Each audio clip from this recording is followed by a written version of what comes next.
Hey guys, and welcome to the Working Money Channel. Central Bank's gold stash now at 12.1%, a level unseen since the 90s. Guys, check this out. Central banks have been hoarding gold like you wouldn't believe. So global central banks now hold about 12.1% of all gold reserves, the highest level since the 90s, and this percentage has surged more than doubling over the past decade. Leading the gold buying frenzy are China, India, Turkey, and Poland. China alone hit a new high in 2024, reaching 2,264 tons, with gold now accounting for about 5.4% of its foreign reserves. So gold demand is obviously increasing. Of course, when you look at the gold price, is it a surprise to you that gold is in fact surging?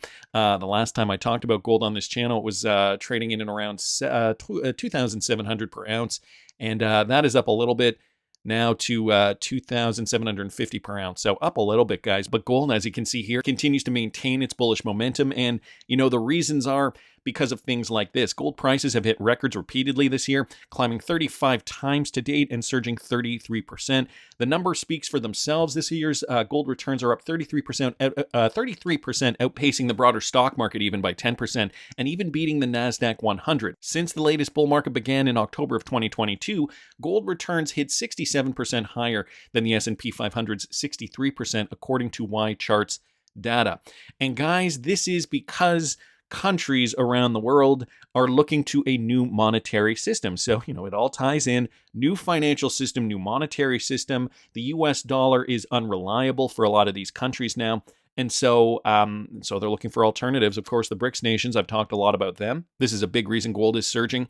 And the World Gold Council, they just reported that banks purchased 483 tons of gold in the first half of the year. This massive buying spree is mainly driven by a push to diversify away from the US dollar, which has dominated gold trade and finance for decades. And notice down here, they're equating it to the de-dollarization starting to take off. Economist Mohammed Al-Erian recently wrote in the Financial Times that the rise of gold holdings captures a shift in behavior among China and middle power nations.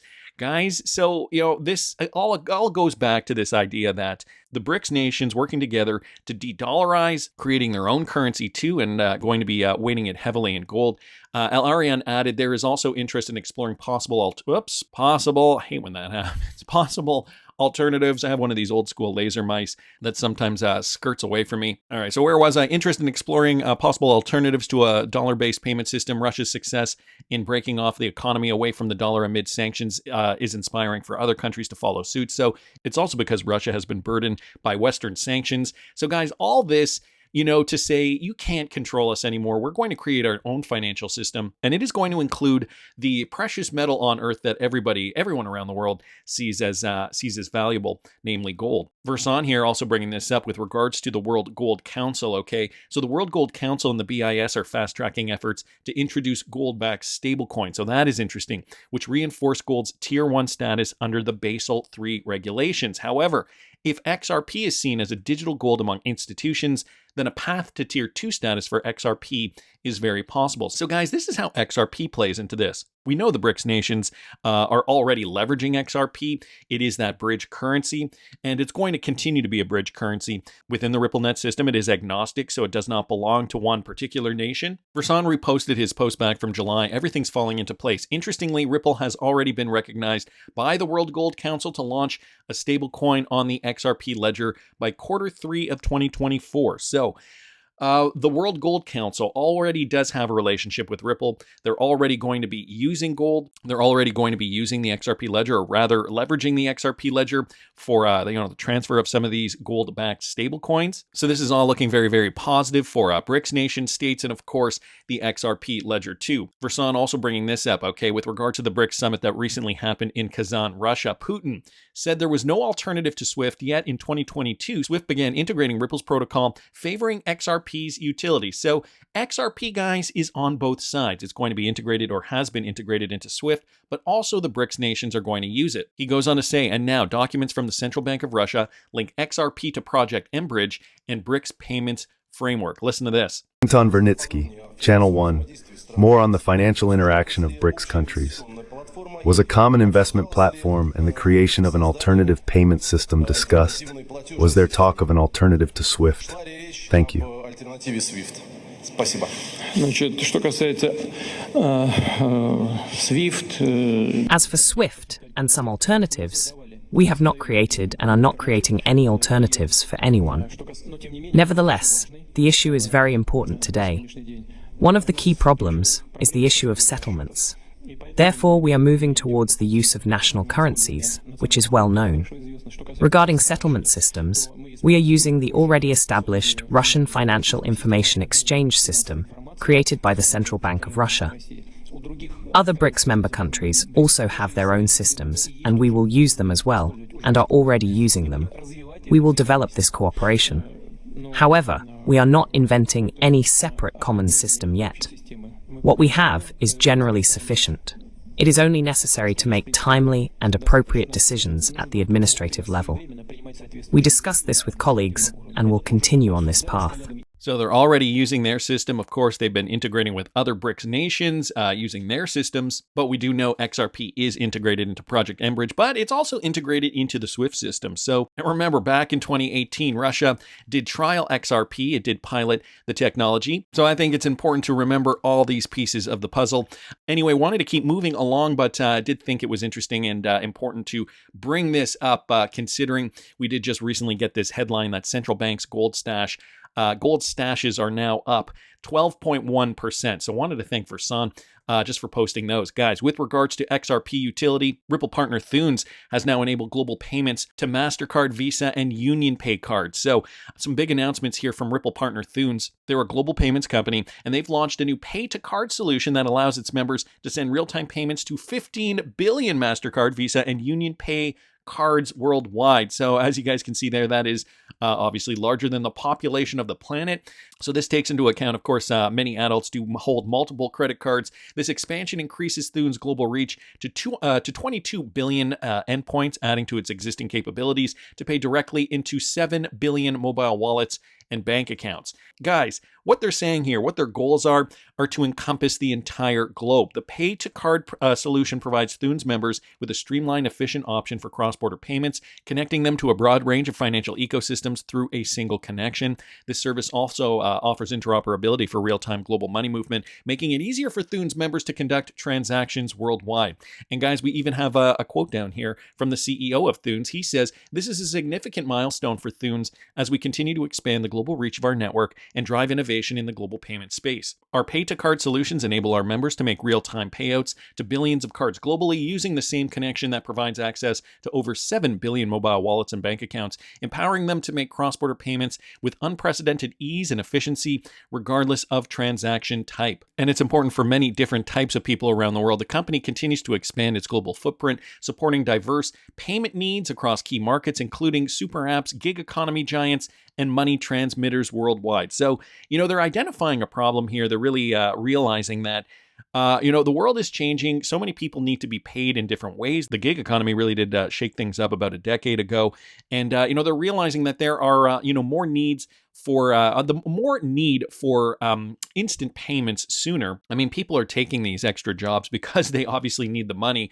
So interesting to see that Thunes is working together with all the major credit card companies here, MasterCard, Visa, and UnionPay, for that particular application to occur more seamlessly. Coming up next, Wrath of Kahneman here bringing this up. B2C2, another Ripple partner, also connected to SBI. They've added OpenPay ID, embedded finance to their settlement network. As a global leader in the institutional trading of digital assets, B2C2 provides deep, reliable prices across all market conditions. B2C2 is owned and backed by Japanese financial conglomerate SBI Holdings, which is also obviously a major Ripple partner. With a strong credit profile and an extensive regulatory footprint, B2C2 helps access the crypto market with confidence and reliability. And guys, they've done this with OpenPay. Okay, they're a leading global payments banking as a service platform, and they're doing this to reduce the friction associated with traditional banking rails, working with OpenPay and leveraging its purpose-built embedded financial infrastructure expands B2C2's and its clients' ability to seamlessly send and receive fiat currency for trade settlement. So, obviously leveraging DLT technology to do this, B2C2's clients will also benefit from streamlined onboarding onto OpenPay, access to multi-currency accounts, and the ability to instantly send and receive third-party payments. So some more big news, guys, moving forward in the digital asset space, connecting to the crypto industry with regards to embedded finance and settlement.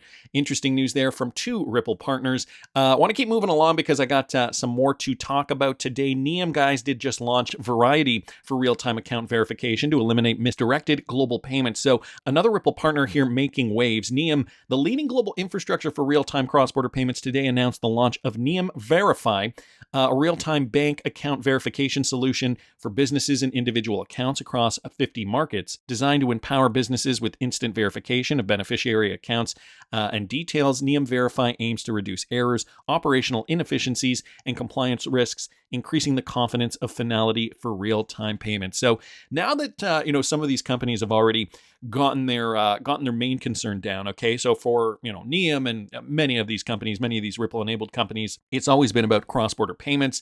Well, now you have to make sure those cross-border payments are safe, and so they're also now launching, and you can do this on the blockchain, of course. They're launching secure solutions to do this. So really focusing now on security. Here it says, as companies expand internationally, the need for accurate and secure payment processing has become critical.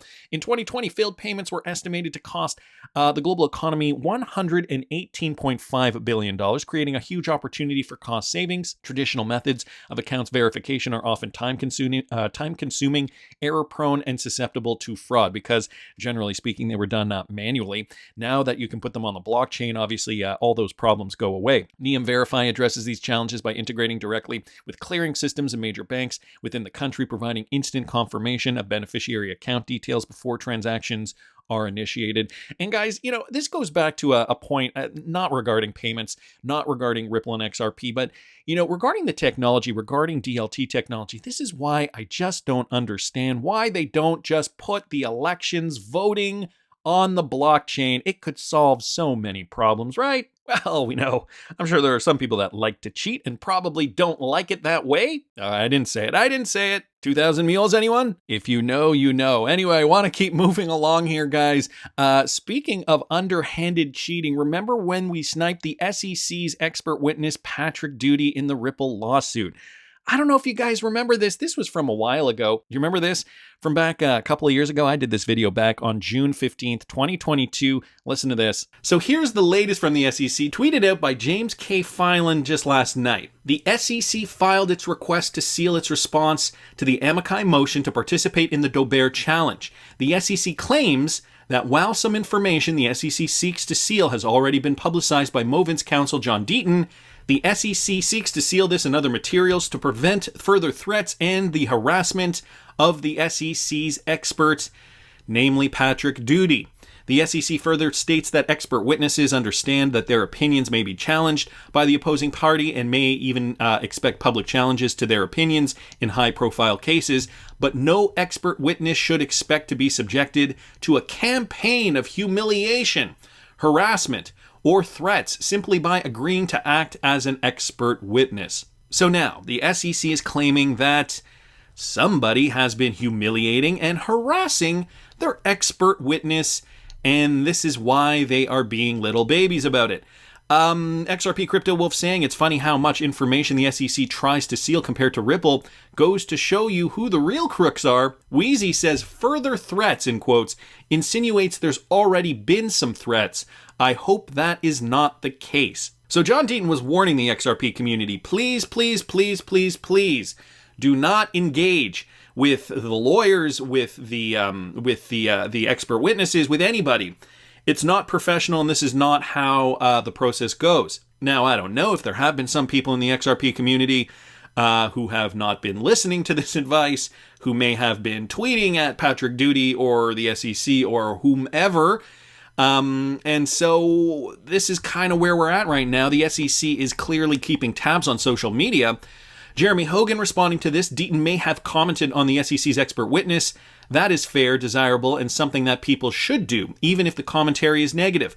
But the SEC's conflation of Deaton's comments with harassing and threatening statements others may have made is just ridiculous. So guys, here's the excerpt from the SEC. Exhibit F is a compilation of tweets prepared by SEC counsel, and the remaining exhibits reflect tweets and other public statements made by Deaton and other individuals about the expert. I also just wanted to point this out. We recognize that this information, as well as information reflected in some of the proposed redactions in the opposition brief, is already on Twitter, YouTube, or other third-party websites. The SEC's sole purpose in seeking to seal this information is to avoid rebroadcasting it. Consolidating and republishing threats and personal identifiable information on the public docket of a closely followed litigation affirms that these specific intimidation tactics against the SEC's expert were successful and provides a roadmap for further harassment and intimidation of the expert. So the SEC is crying, "You have been bullying our expert witness." XR Plumber down here saying, serious question. Does making fun of the expert witness's extremely unique name, Doody, Doody, count as humiliation and harassment?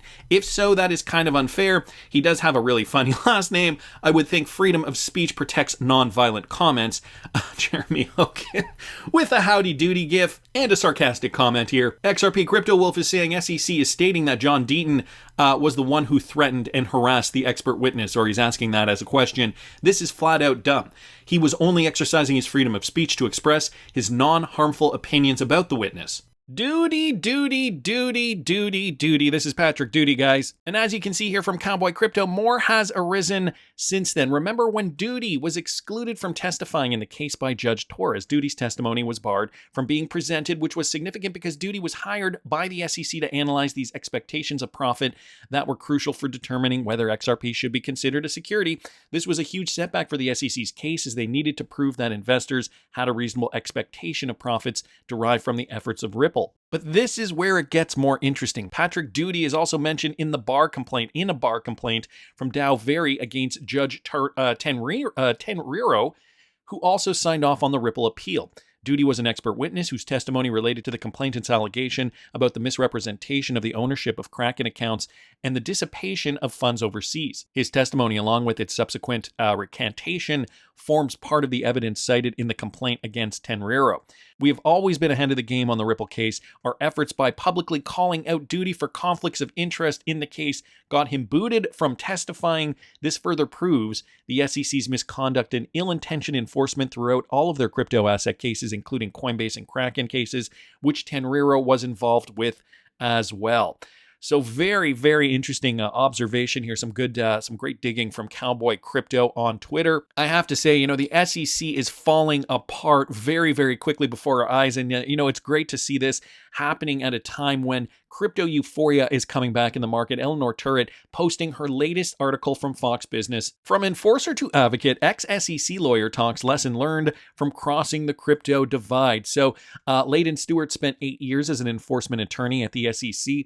And now Layden Stewart is moving into the private sector. The revolving door between the U.S. cryptocurrency industry and Wall Street's top comp has been particularly active this year, a trend that one former SEC lawyer who now defends crypto clients in the private sector says is a good thing. Layden Stewart spent 8 years as an enforcement attorney at the SEC, where she helped bring high-profile cases against major crypto companies like Coinbase and Ripple. Now a partner at prominent law firm White & Castle, Stewart is helping defend the same types of clients she made a career litigating against, at the SEC. So, we're finding that, a lot of these SEC experienced lawyers are, they move to the private sector because they have what it takes. Here's a quote. In general, there's a lot of reporting about the revolving door between the SEC and the defense bar, and there's a lot of negative connotations, Stewart said. I think it's really a good thing because being on both sides allows you to really understand how to think the way we do. That's a very diplomatic answer. Stewart made the comments on stage last week at Crypto Investor Day, an event held by entrepreneur and investor Anthony Pompliano. The focus of her remarks centered on what she learned since making the switch to private practice, and it drew strident responses on social media regarding the government's regulatory agency and whether it's appropriate to former SEC officials to cash in on their government experience by representing companies they once regulated. So Layden Stewart, the most recent to leave the SEC to go private. Patrick Doody in the hot seat once again. Like I say, it's not going well for the SEC. Fortunately, guys, for us, Ripple has been a powerhouse that's been keeping the momentum up overseas. And we're seeing this momentum continue to ramp up in terms of, how other countries are going to interact with the financial system. Gold obviously being one of those biggies. I don't know about you, but I'm getting very, very excited about this bull run and getting very interested in what, we're going to see moving forward in terms of this election. Is the price of XRP going to get up off the ground? I think so in due time. For more information on what I'm doing this bull run, you can follow me at patreon.com/workingmoneychannel. But that's just my opinion. I want to hear what you guys think. Please subscribe to this channel if you haven't already. Like the video if you like the content I'm providing. I always love hearing your comments. See you in the next one, guys.